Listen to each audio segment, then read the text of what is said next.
بسم اللہ الرحمن الرحیم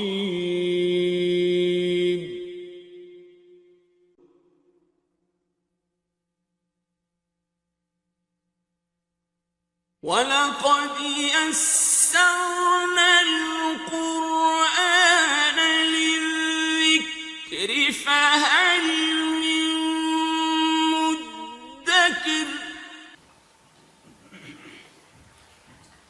نحمده ونصلي على رسوله الكريم اللهم صل على محمد وعلى آل محمد كما صليت على إبراهيم وعلى آل إبراهيم إنك حميد مجيد اللهم بارك على محمد وعلى آل محمد كما باركت على إبراهيم وعلى آل إبراهيم إنك حميد مجيد قال الله تعالى في القرآن المجيد أعوذ بالله من الشيطان الرجيم بسم الله الرحمن الرحيم ألف لام ميم ذلك الكتاب لا ريب فيه هدى للمتقين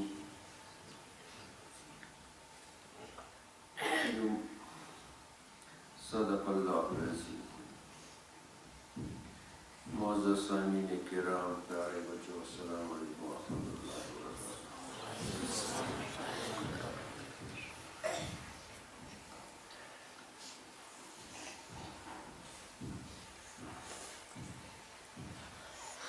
پچھلے کئی نشستوں سے یہ چیز عرض کی جا رہی ہے کہ اللہ جل شانہ نے قرآن کریم کو جو شروع کیا، پہلے تو سورہ فاتحہ اور پھر سورہ بقرہ. سورہ بقرہ میں حروف مقطعات کے بارے میں بھی اللہ کے فضل سے کچھ بہت پہلے عرض کیا گیا، اور پھر الکتاب کا لفظ کیوں استعمال ہوا.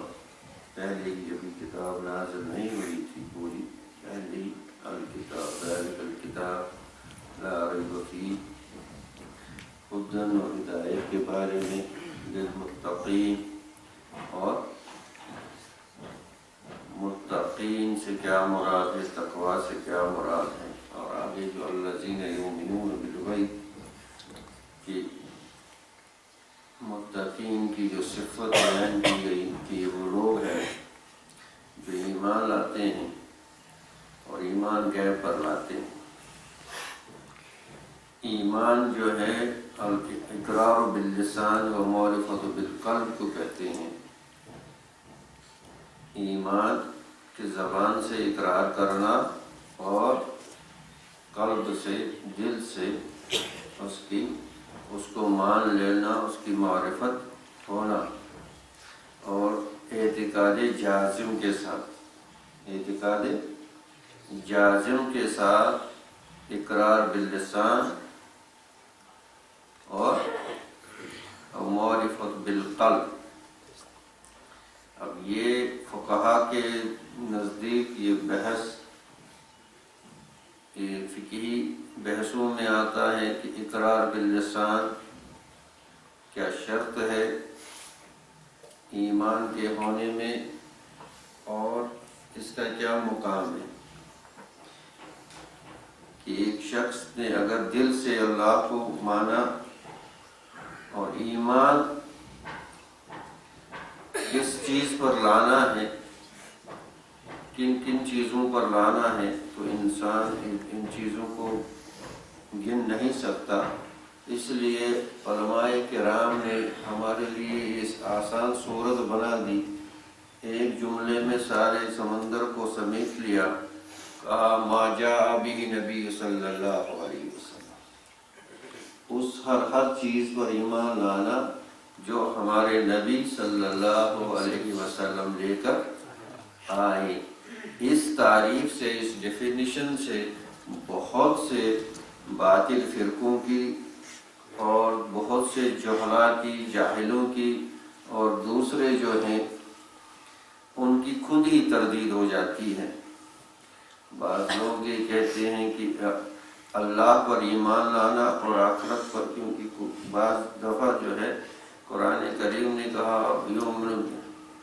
آمنوا بالیوم الآخر اسی پر اکتفا کیا، ایمان بالرسالت کا وہاں تذکرہ نہیں کیا، تو اس پر جو ہے بہت سے جو ہے اپنے آپ کو روشن خیال کہنے والے اور اپنے آپ کو اہل علم کہنے والے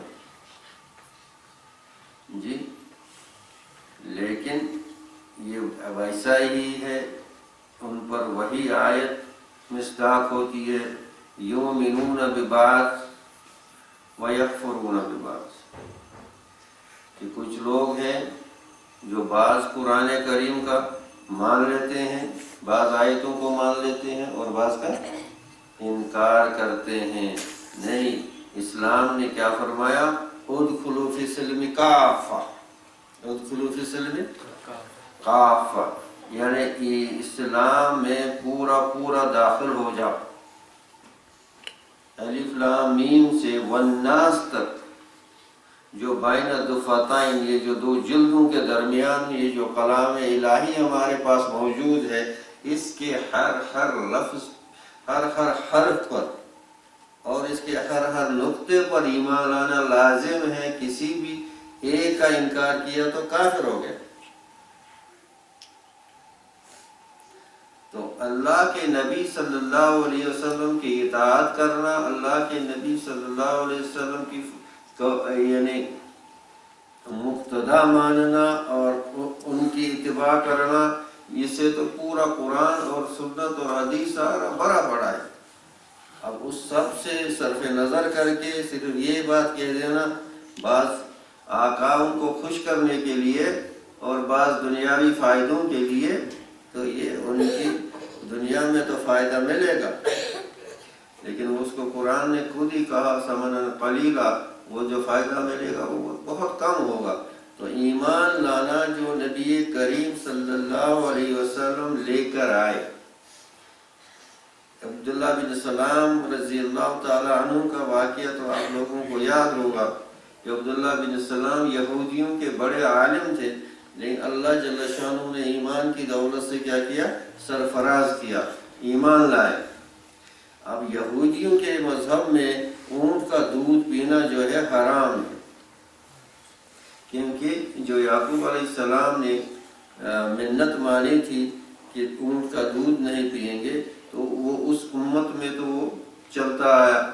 اب یہ عبداللہ بن سلام چونکہ یہ پہلے یہودی تھے، اب اسلام لائے، جب اسلام لائے تو اللہ کے نبی صلی اللہ علیہ وسلم کے دربار میں بیٹھے ہوئے ہیں، تو اونٹ کا دودھ پیش کیا گیا۔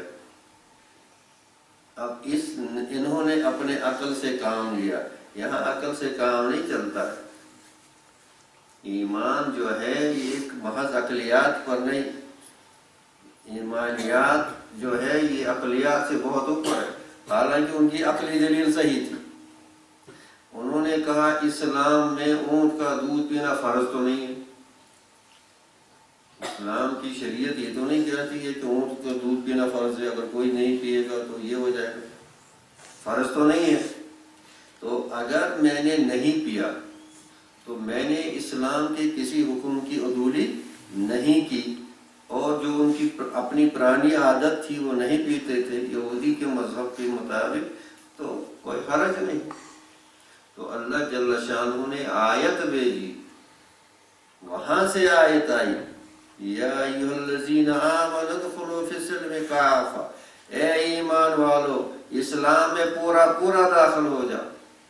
اب یہ تو اس نے تو کوئی فرض نہیں چھوڑا تھا، اب کوئی نبوت ہی کا انکار کرے، رسالت ہی کا انکار کرے، اسلام کے بڑے بڑے شعائر کا انکار کرے، اور پھر بھی اپنے گمان میں، اپنے ذہن میں اپنے آپ کو مسلمان اور اسلام کا یہ سمجھے، یہ تو مطلب بودا پن نہیں تو اور کیا ہے۔ اس کو بودا پن نہیں کہیں گے، عقلی جو ہے انحطاط اور قحط نہیں کہیں گے، اور کیا کہیں گے کہ یہ ایک چھوٹی سی چیز جو اسلام میں فرض نہیں ہے، لیکن من تشبہ بقوم فہو منہم، جس نے جس قوم کی مشابہت اختیار کی وہ اس میں۔ تو یہ اونٹ کا دودھ نہ پینے میں یہودیت کی کیا کر رہے تھے؟ مشابہت اختیار کر رہے تھے، اسلام نے اس کو پسند نہیں کیا۔ اللہ کے نبی صلی اللہ علیہ وسلم نے، اللہ جل شانہ نے خود اس پر تنبیہ فرمائی اور آیت نازل کر دی۔ تو ایمان جو سمجھنا ہے، اب ایمان کس طریقے سے سمجھنا ہے؟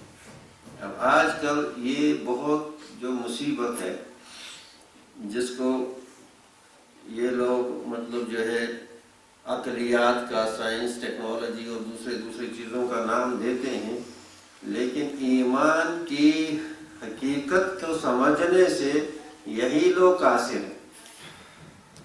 اب کیا عقلی دلیل، اور وہ بھی عقلی دلیل مضبوط، جو شریعت کا حکم میری عقل میں آ جائے تو وہ میں مانوں گا، اور جو شریعت کا حکم مجھے لگتا ہے سائنس کے خلاف ہے، عقل کے خلاف ہے، وہ میں نہیں مانوں گا جب تک مجھے سمجھ نہ آئے۔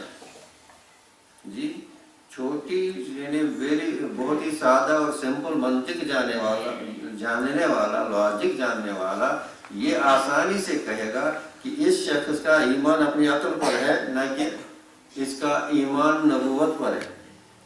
یعنی بہت ہی معمولی لاجک یہ ذہن رکھنے والا، لاجک سمجھنے والا، منطق سمجھنے والا، وہ اس سے بالکل آسانی سے یہ نتیجہ اخذ کرے گا، یہ کنکلوژن ڈرائیو کرے گا کہ یہ شخص جو ہے یہ ایمان اس کو نبوت پر ایمان نہیں ہے، اس کا ایمان اپنے عقل پر ہے۔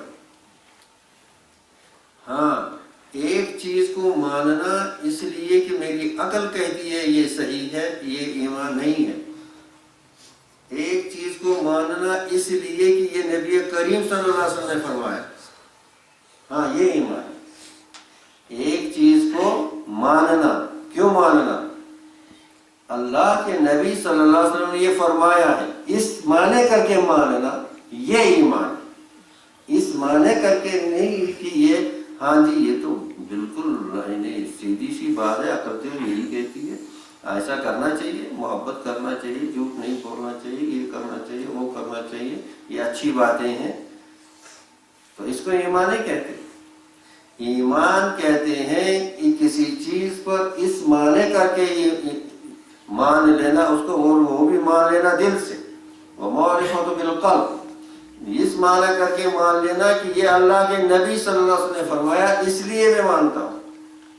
ماریہ قبطیہ کا واقعہ تو آپ نے بہت بار سنا ہوگا۔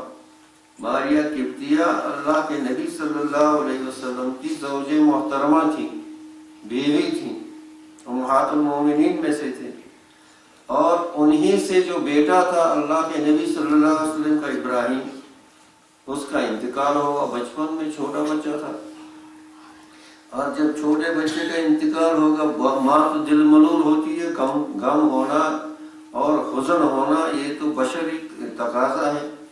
اللہ کے نبی صلی اللہ علیہ وسلم نے بھی فرمایا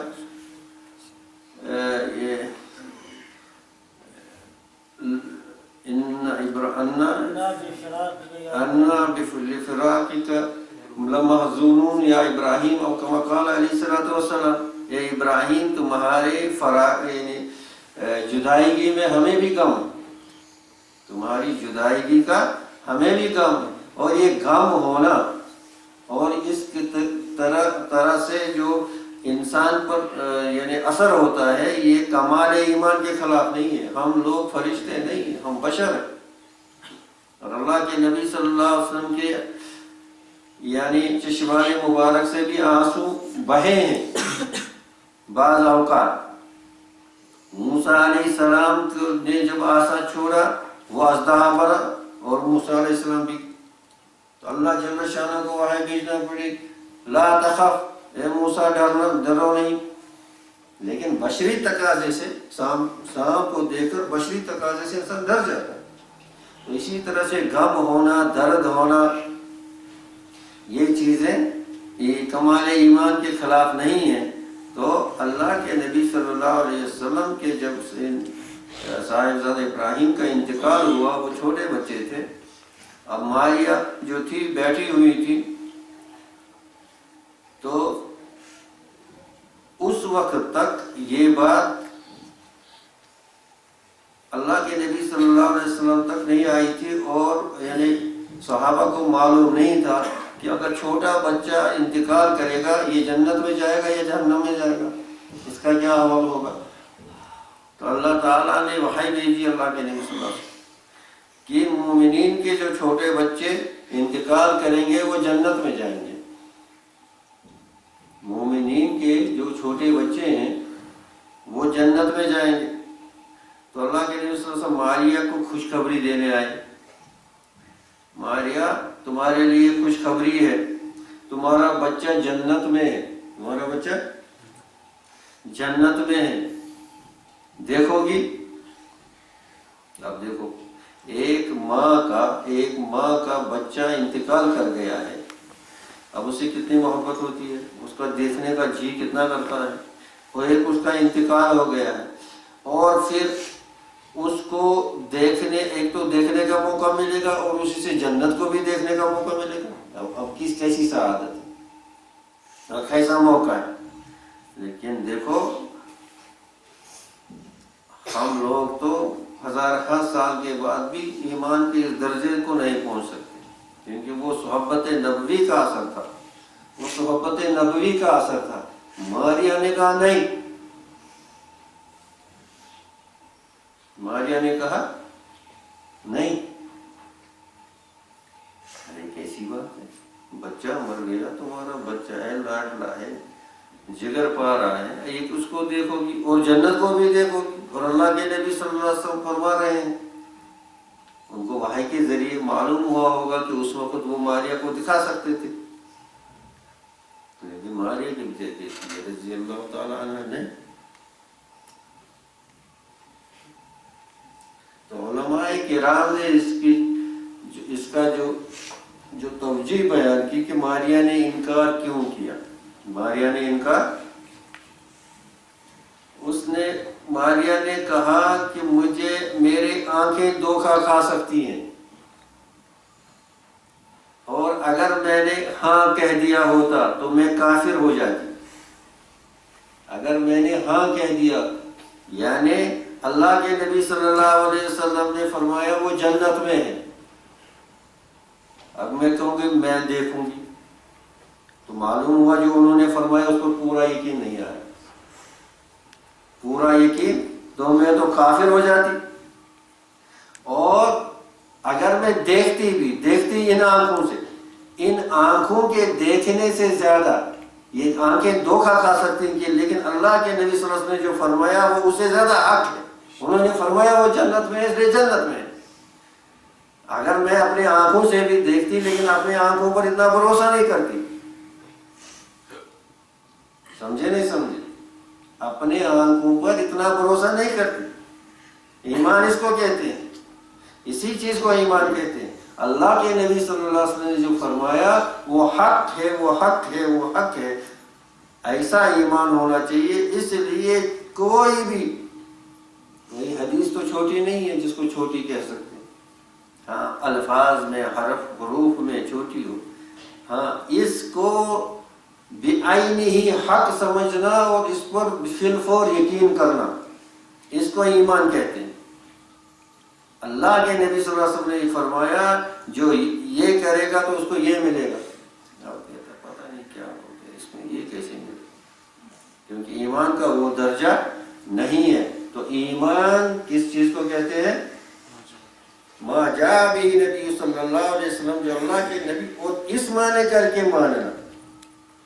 اگر کوئی کہتا ہے میں نہ مانتا ہوں نہ انکار کرتا ہوں، کوئی کہتا ہے میں نہ مانتا ہوں نہ انکار کرتا ہوں، وہ کیا ہے؟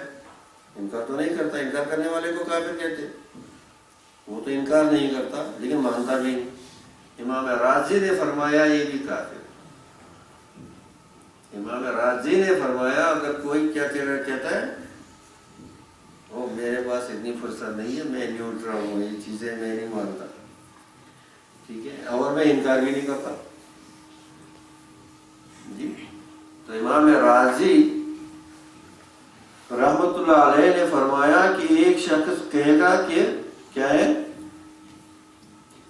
نہ میں انکار کرتا ہوں اور نہ میں اقرار کرتا ہوں، تو فرمایا یہ بھی کافر ہے۔ اور شاہ شاہ عبدالعزیز دہلوی رحمۃ اللہ علیہ اس بر صغیر کے بہت ہی اعلیٰ پائے کے عالموں اور بزرگوں میں شاہ ولی اللہ محدث دہلوی کے صاحبزادے شاہ ولی اللہ محدث دہلوی رحمۃ اللہ علیہ بھی ولی تھے. ان کے والد صاحب شاہ عبدالرحیم صاحب بھی ولی تھے اور ان کے جو 4 فرزند تھے وہ 4 کے 4 ہی ولی تھے. شاہ عبدالعزیز دہلوی، شاہ اسحاق دہلوی، شاہ عبدالقادر رحمۃ اللہ علیہ دہلوی، اور اسی لیے اس خاندان کو ولی اللہ ہی خاندان کہتے ہیں. حدیث کا جو حدیث کی سند ہندوستان میں آئی ہے وہ شاہ عبدالرحیم صاحب کے ہی واسطے سے آئی ہے. انہوں نے مصر سے پڑھا اور مصر سے یہ سند جو ہندوستان میں آئی ہے. ہمارے جتنے بھی علماء ہیں جن کو آپ جانتے ہو وہ جو اپنا سند نامہ بتائیں گے وہ شاہ صاحب پر، شاہ ولی اللہ صاحب پر، شاہ عبدالرحیم صاحب پر، اس کے آگے وہ مصر جاتا ہے، سند مصر سے لی جاتی ہے. تو یہ حدیث کا جو دروازہ کھلا یہاں پر یہ شاہ صاحب کے ہی خاندان سے. شاہ عبدالرحیم رحمۃ اللہ علیہ بھی بہت بڑے اولیاء اللہ میں سے گزرے ہیں. جو شاہ ولی اللہ محدث دہلوی کے والد صاحب ایک بار دھان کی زمین جو ہوتی ہے، کھیت ہوتا ہے، وہاں سے جا رہے ہیں پگڈنڈی سے، جس کو بیر کہتے ہیں، بیر پگڈنڈی سے جا رہے ہیں. اور یہاں بھی دان، اور اس میں آپ کو پتہ ہے اس میں کیچڑ ہوتی ہے، پانی ہوتا ہے، کیچڑ ہوتی ہے، ادھر سے بھی کیچڑ ہوتی ہے، چلنے کی کوشش صرف اتنی جگہ ہوتی ہے. آگے سے کتا ہے، یا تو کتے کو کیچڑ میں اترنا ہے یا شاہ صاحب کو اترنا ہے، دونوں کے لیے جگہ نہیں ہے آر پار ہونے کی. ٹھیک. اب شاہ صاحب تو چونکہ اللہ کے ولی تھے، ان لوگوں کے پاس ایک زبان ہوتی ہے. کیا ہوتی ہے؟ جس کو کہتے ہیں، کیا بولتے ہیں اس کو؟ بزبان حال. ایک زبان ہوتی ہے. اہل سائنس کو بولو ذرا اس کی تحقیق کرو، اور اگر انکار کرتے ہیں تو ہم کہیں گے ہاتوا برہانکم ان کنتم صادقین. اگر وہ انکار کریں گے کہ بزبان حال کوئی زبان نہیں ہے، ہم کہیں گے ہاتوا برہانکم ان کنتم صادقین، دلیل لاؤ اگر سچ بولتے ہو. دلیل ان سے پوچھنا چاہیے. جو انکار کرے، اب اس کو انکار کرنے والے کو کہو دلیل سے ثابت کرو. جیسے لوگ کہتے ہیں آسمان نہیں ہے، ہم کہتے ہیں چلو ثابت کرو آسمان نہیں ہے. ہم کہتے ہیں، آپ کہتے ہو نہیں ہے، تو ثابت کرنا آپ پر آتا ہے، ہم پر نہیں. کرو ثابت نہیں ہے، مطلب ہمیں نظر نہیں آتا، تو یہ تو کوئی دلیل ہی نہیں. آپ کو نظر، آپ تو بہت چیزیں نظر نہیں آتی ہیں. وہ کہے گا مجھے نظر نہیں آتا، ہم کو نظر نہیں آتا، یہ تو نیلا آسمان ہے، اسپیس ہے، خالی ویکیوم ہے، کچھ بھی نہیں ہے. ہم تو جہاز میں گئے، راکٹ میں گئے، ہم نے کچھ نہیں دیکھا. کہاں تک گئے؟ آخر تک گئے، اینڈ تک گئے؟ نہیں گئے. تو اسے آگے جا، دلیل لا، دلیل سے ثابت کرو آسمان نہیں ہے. دلیل سے ثابت کرو، دے دو دلیل. آپ کے نہ جاننا، آپ کا نہ جاننا تو بہت چیزیں نہیں جانتے ہو. بہت سے لوگ نہیں جانتے ہیں بہت سی جگہوں کو، تو کیا وہ جگہیں موجود نہیں ہیں دنیا میں؟ تو نہ جاننا دلیل نہیں ہے. اگر کوئی کہتا ہے، انکار کرتا ہے، تو ہاتھوں برہانکم، قرآن نے کہا ہاتھوں برہانکم، چلو ٹھیک ہے کہتے ہو تو ثابت کرو. ٹھیک ہے. ان لوگوں کے ساتھ ایسے ہی کرنا چاہیے. ان لوگوں کے ساتھ جیسے ہمارے بزرگ حضرت حاجی صاحب نے سکھایا، یاد رکھو، بحثوں میں مت پڑھو. انہوں نے نسخہ سمجھایا.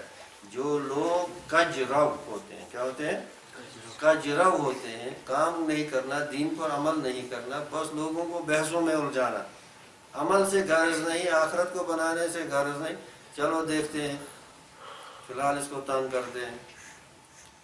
تو انہوں نے سمجھایا کہ ایک شخص گیا نائی کے پاس، اس میں بیچ بیچ میں سفید بال ہیں، ذرا یہ مجھے چن لینا.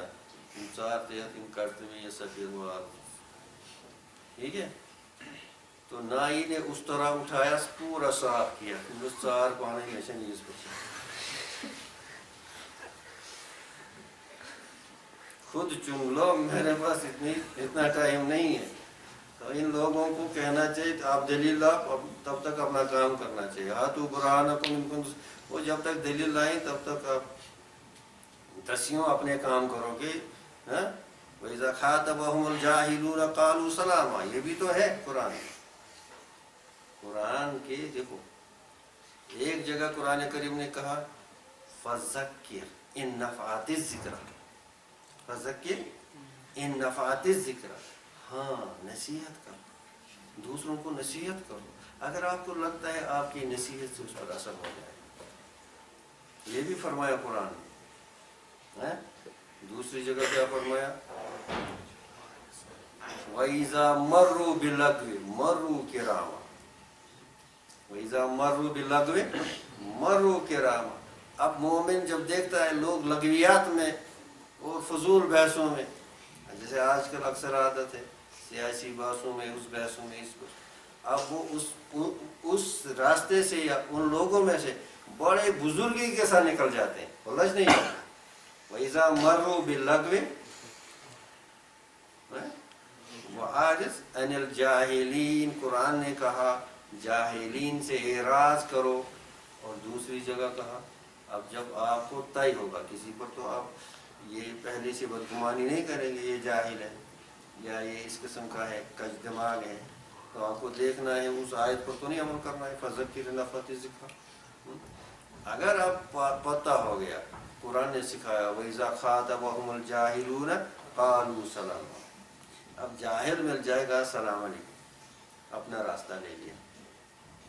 یہ تکبر نہیں ہے, تکبر نہیں, تکبر نہیں, بامتثال الاوامر, اللہ کا حکم ہے بامتثال الاوامر, سمجھ جاؤ. تکبر نہیں, اس کو حکارتا نہیں, کل کا کیا معلوم, وہ کل اللہ اس سے توبہ کی توفیق دے ہم سے اچھا ہو جائے, یہ تکبر نہیں ہونا چاہیے. ہاں لیکن بامتثال الاوامر, اللہ تعالیٰ کے حکم کے اتباع میں. اللہ تعالیٰ نے فرمایا وَإِذَا خَاطَبَهُمُ الْجَاهِلُونَ قَالُوا سَلَامًا, تو وہ اپنی جگہ, اور کوئی چیز یونیورسل نہیں ہے, یعنی کوئی عام حکم نہیں ہے.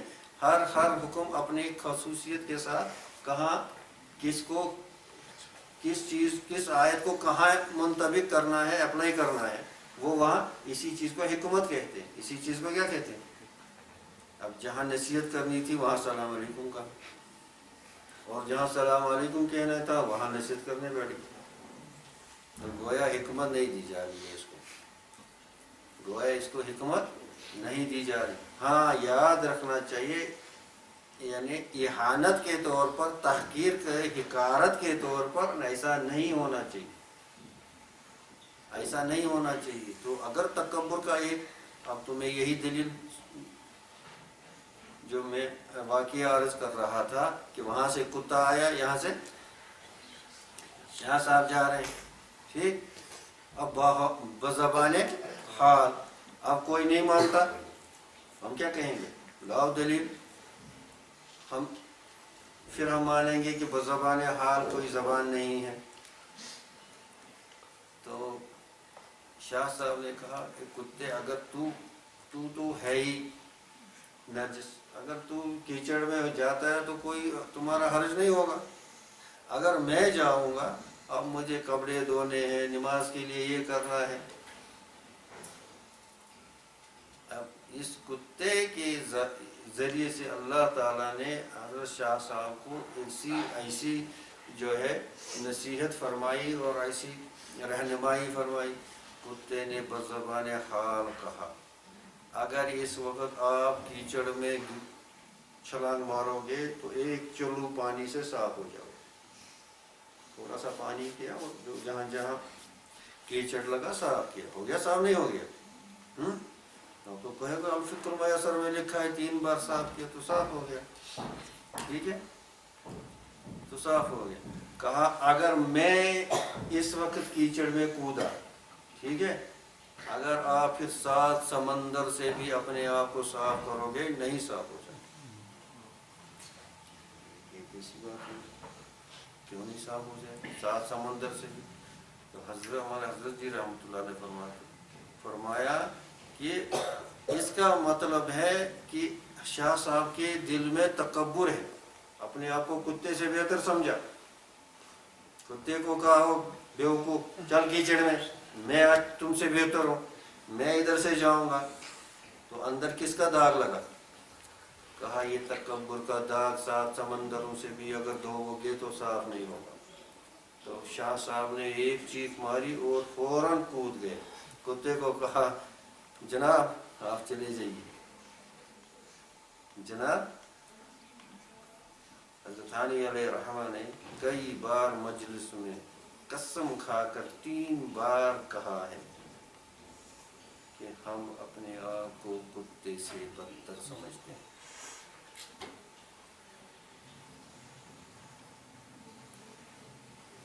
کئی دفعہ ایسا ہوا، قسم کھا کر کہا کہ ہم لوگ اپنے آپ کو کتے سے بھی بدتر سمجھتے ہیں. اور ہم نے تھوڑا سا دین سیکھا، تھوڑا سا یہ، تو اپنے آپ کو پتہ نہیں کیا سمجھنے لگے اور تکبر کی انتہا میں چلے گئے.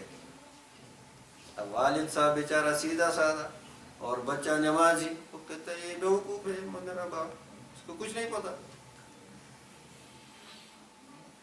مجھے سب پتا ہے، میں نے الفقہ میسر بھی پڑھی، اس نے تو کچھ نہیں پڑھا. یہ تکبر، اس تکبر سے جی ہے اللہ تعالیٰ نے فرمایا کہ تکبر، یہ کبریائی جو ہے یہ میری چادر ہے، جو اس میں ٹانگ رکھنے کی کوشش کرے گا میں اس کی ٹانگ توڑ دوں گا. مفہوم کبریائی اسی کے لائق ہے. کبریائی اللہ اکبر، اللہ اکبر کبیرہ، کبریائی تکبر اسی سے ہے. یعنی جو تکبر کرتا ہے وہ اپنے کو کبیر سمجھتا ہے، بڑا سمجھتا ہے. کبیر بڑے کو کہتے ہیں، اسی سے کبر ہے، اسی سے تکبر ہے. تکبر کبر، تکبر کا لفظ تو کبر ہی سے ہے، یہ تو کبر ہی ہے. کبر اپنے آپ کو بڑا سمجھنا. تو عرض یہ کر رہا تھا کہ یہ جو علم حدیث یہاں آیا کن کے ذریعے سے آیا؟ ہاں، اللہ ان کے درجات بلند کرے. جو حجت اللہ بالغہ حضرت نے لکھی ہے، شاہ ولی اللہ محدث دہلوی علیہ رحمہ، بہت سے بڑے بڑے علماء اس کو سمجھنے سے قاصر ہیں ابھی بھی. اور اس کی عربی کی جو فصاحت ہے، اہل عرب اس کے بہت قائل ہیں. اس کی عربی جو ہے ان کی کتابوں کی، حالانکہ تو وہ تو تھے یہاں کے ہندوستان کے، لیکن عربی زبان پر جو ان کا جو دسترست ہے وہ صاف نظر آتا ہے، اور اہل عرب اس کے بہت قائل ہیں. تو عبدالعزیز دہلوی رحمۃ اللہ علیہ نے کیا فرمایا؟ فرمایا ایمان ہے کہ قرآن و سنت کو، قرآن و سنت کو اس طرح سے سمجھنا اور ماننا جس طرح سے قرآن و سنت نے ہی اس کی تشریح کی ہے. خوب سمجھو، قرآن و سنت کو کس طرح سے ماننا؟ جس طرح سے قرآن و سنت نے ہی، جسے قرآن نے کہا، یعنی قرآن کے مطابق یفسر بعضها بعض، قرآن بعض آیات بعض کی تفسیر کرتے ہیں، اور باقی کی تفسیر اللہ کے نبی صلی اللہ علیہ وسلم نے کی، اور وہ آپ کو مستند حدیثوں میں ملے گی. تو قرآن و سنت کو جو سلف کے شارحین قرآن ہیں، سلف کے شارحین قرآن ہیں اور محدثین حق کا ہے، ان کے یعنی تشریح اور ان کے اس کی جو انہوں نے اس کا ترجمانی کی ہے، اس معنی کر کے قرآن و سنت کو ماننا، یہ ایمان ہے. یہ بہت بڑی بات کی ہے حضرت نے، سمجھنے کی کوشش کرو. قرآن کو کس طرح سے سمجھنا؟ جس آج تو یعنی جو ہے بعد میں جو انحطاط آیا اور بعض لوگوں نے خود ساختہ شرحیں کرنا شروع کر دی، جس کا سلف صالحین سے کچھ نہیں ملتا، اور حدیثوں میں بھی ایسے ہی کرنا شروع کر دیا، اور اس میں اپنے عقلی گھوڑے دوڑائے۔ نہیں، یہ ایمان کے ساتھ کھلواڑ ہے۔ ایمان کے ساتھ کوئی جو ہے یعنی اس چیز کی جرت نہیں کر سکتا، اس چیز کی جرت نہیں کر سکتا۔ ایمان، مفتی شفیع صاحب نے ایک رسالے میں بہت اچھی بات کہی۔ انہوں نے فرمایا کہ آپ کو اب یہ ایمان ہے یا رسالت یعنی الوہیت ہے، یہ رسالت ہے، نبوت ہے، صحابہ کرام ہے رضوان اللہ تعالیٰ عنہ، ٹھیک ہے، ان کو آپ مورخین کی نظر سے نہ دیکھیں، ان کو آپ محدثین کے شیشے سے دیکھنا پڑے، کیونکہ ان سب کا تعلق ایمان کے ساتھ۔ صحابہ کے متعلق آپ کو جو عقائد رکھنے ہیں اس کا تعلق کس کے ساتھ ہے؟ ایمان کے ساتھ ہے۔ تو جس چیز کا تعلق ایمان کے ساتھ ہوگا وہ چیز محدثین کی نظر سے دیکھنا، نہ کہ مورخین کی نظر سے دیکھنا۔ مورخین اور محدثین میں آسمان زمین کا فرق ہے۔ مورخ سمجھتا ہے ہسٹورین، ہسٹری لکھنے والا، کیا لکھنے والا؟ ہسٹری لکھنے والا، تاریخ لکھنے والا، تاریخ دان۔ اب وہ کیا کرتا ہے؟ تب مورخ کسی زمانے کا کوئی بھی مورخ ہو، وہ اس زمانے میں جو چیزیں مشہور لوگوں میں ہوتی ہیں ان کو قلم بند کرتا ہے، اور جو چیزیں اس کو رتب و یابس مل جاتی ہیں کتابیں اور جو ان کو قلم بند کرتا ہے۔ آپ نے کہیں نہیں دیکھا ہوگا کہ مورخ گیا ہوگا اور اس چیز کو ثابت کرنے کے لیے اس نے سفر کیا ہوگا، ان لوگوں سے ملا ہوگا، ایسا کچھ نہیں۔ مورخ کے سامنے جو زمانے میں ہوتا ہے، ابھی ہمارے پاس دیکھو جو تاریخ ہندوستان والوں نے لکھی وہ ایک قسم کی ہے، جو اسی واقعے کے بارے میں پاکستان والوں نے لکھی وہ دوسری قسم کی، واقعہ ایک ہی ہے۔ مورخین وہاں کے وہی چیز ایک طرح سے لکھتے ہیں اور وہاں کے مورخین وہی چیز دوسری طرح سے لکھتے ہیں۔ اب آج کا پڑھنے والا اب کیا کرے گا؟ لیکن محدثین کیا کرتے ہیں؟ نہیں، اب وہ محدثین نے بات سنی، یہ جو علم ہے، یہ جو چیز ہے، یہ حضرت عمر رضی اللہ تعالیٰ عنہ نے شروع کی۔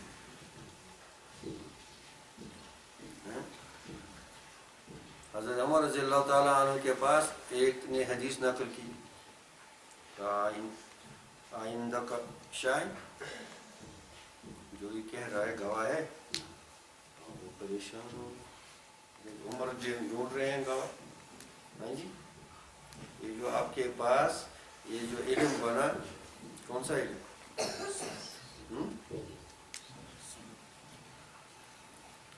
سند اور یہ اسماء و رجال، اس کی بنیاد حضرت عمر رضی اللہ تعالیٰ عنہ نے ڈالی۔ اچھا، اسے سنا، پہلے دیکھے گا یہ شخص کتنا سچا ہے۔ اگر اس نے جھوٹ کیا، اس نے خلاف سنت کوئی چیز کی ہے، نہیں، تمہاری بات نہیں ملتی، جھوٹ نہیں۔ اگر اس نے کبھی جھوٹ بولا تو پھر تو گیا ہو۔ اگر اس نے کبھی خلاف سنت کوئی چیز کی ہے، لیکن مباح کو چھوڑا ہے، یہ نہیں نقل کرے گا۔ اچھا، تو آپ کو کس نے کہا؟ مجھے جی فلاں نے کہا۔ آپ کو وہ ملے، کہاں ملے؟ اور پھر دیکھے گا کیا اس الف اور بے، یعنی الف نے کہا میں نے بے سے سنا، وہ دیکھے گا کیا الف اور بے کیا یہ ایک ہی زمانے میں تھے؟ اب اس کا ڈیٹ آف ڈیتھ، مرنے کی تاریخ اور اس کی تاریخ پیدائش، ان کو ملائے گا، کیا یہ تھے ایک زمانے میں؟ اچھا، یہ ایک شہر میں تھے؟ جی ایک شہر میں، تو ممکن ہے ملاقات، نہیں ایک شہر میں نہیں تھے، وہ دوسرے شہر میں، کیا یہ اس شہر میں اس نے کبھی سفر کیا، وہاں کبھی گیا؟ اور وہاں کے لوگوں نے اس کے بارے میں کیا رائے رکھتے ہیں؟ اچھا، اس نے کہاں سے سنا؟ اس نے تو جیم سے سنا، پھر جیم کے بارے میں۔ اس طرح سے تاریخ عالم دنیا کی تاریخ میں یہ ایک محیر العقول، عقلوں کو حیران کرنے والا ایک علم اسلام نے دنیا کو دے دیا۔ 5 لاکھ راویوں کے حالات زندگی جمع کی، فن اسماء رجال جس کو کہتے ہیں، 5 لاکھ راوی. اب ہوگا قال ابن سیرین، نیچے لکھا ہوا وہ سکہ وہ امیر المومنین بالحدیث، یا لکھا ہوا لا باس فی. ہاں ٹھیک ہے چلے. یا وہ حجت فی الحدیث، وہ یہ بھی آخرت پر ایمان والے. کہاں سے؟ یہ تو کہتے لن تمسنا النار الا ایاما معدودا. یہ ان کا آخرت پر کیسے ایمان؟ قرآن نے خود نفی کی ان کے آخرت کی ایمان کی. کہتے ہیں لن تمسنا النار الا ایاما معدودا. ارے نہیں جی ہم کیا جہنم میں؟ کہتے ہیں ہم تو احب اللہ ہیں، اللہ کے ہم پیارے ہیں، اگر جہنم میں جائیں گے چند دن رہیں گے، ہم کو نہیں جہنم میں جانا. وہ لوگ کہتے ہیں عیسیٰ علیہ السلام نے تو سب لوگوں کے گناہ اٹھا لیے، ہم تو سیدھا بچ گئے سارے. اب یہ ایمان لانا اللہ پر ہوا ایمان لانا، اور یہ آخرت پر ایمان لانا ہوا. اور ہمارے لوگ کہتے ہیں کہ یہ اللہ اور آخرت پر نہیں، تو لہذا ان کو اسلام میں داخل کر دو، ان کو اسلام میں داخل کر دو، داخل سمجھو. تو یہ تو خود قرآن نے خود اراد انکار کیا. قرآن نے خود انکار کیا. ہم کون ہوتے ہیں بھائی؟ ہمارا کیا ہے اس میں؟ ہمارے کہنے سے نہ کوئی کافر ہوگا نہ کوئی مسلمان ہوگا، ہمارے کہنے سے تو نہیں ہوگا. قرآن خود کہتا ہے کہ یہ ایمان نہیں ہے. تو ایمان کو قرآن اور سنت کو سمجھنا جیسے قرآن اور سنت نے سمجھا ہے، بہت اونچی بات ہے. اللہ کرے ہم سمجھ جائیں اور اللہ ہمیں ہمیشہ اپنی حفاظت میں رکھے اور ہر باطل عقیدے سے ہماری حفاظت فرمائے. ہمارے آنے والے نسلوں کو اور پورے امت مسلمہ کو اللہ تعالیٰ ان باطل اور شیطان کے مکر و فریب سے بچائے، اور عقائد حق کا جو ہیں اللہ جسے راضی، اللہ کا نبی جسے راضی صلی اللہ علیہ وسلم، وہ ہم کو ہمیشہ اللہ تعالیٰ ہم کو، ہمارے آنے والے نسلوں کو اور پورے عالم میں جہاں جہاں مسلمان ہیں سب کو عقائد حق پر رکھے اور باقیوں کو بھی ہدایت.